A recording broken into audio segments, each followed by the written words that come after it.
আরে মা, আপনি যে তাড়াতাড়ি চলে আসলেন আমাদের বাড়ির থেকে।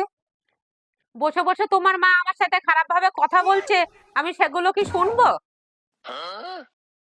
জানো না তোমার মা কত খারাপ খারাপ কথা বলে?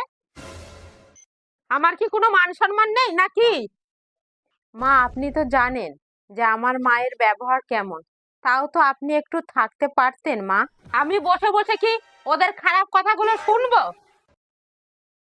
আমিও চাই তুমিও ওদের সাথে যেন কোনো সম্পর্ক না রাখো, তুমিও ওখানে যেতে পারবে না। মা, আপনি এটুকুতেই রেগে গেলেন? আর আমি সবকিছু কিভাবে সহ্য করি বলুন তো? আপনার ছেলে তো আমাকে দিনের পর দিন মারে, বকে, গায়ে হাত তোলে। আমি তো এইসব সহ্য করেই থেকে যাই। কই, আমি তো এই সংসার ছেড়ে কোনো জায়গায় যেতে পারি না। এইটুকুতেই আপনার এত বড় লেগে গিয়েছে, আপনি সেখান থেকে চলেই আসলেন? আমি তো এই পরিবারের বউ, তাই সবার কথা আমাকে শুনতে হয়। একটুখানি ভুল করলেই আমাকে বকাবকি করেন, তাও সব বকা সহ্য করে এই সংসারে আমাকে থেকে যেতে হয়।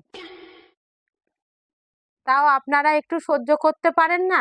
সব সহ্য কি বৌমাদেরই করতে হয় মা?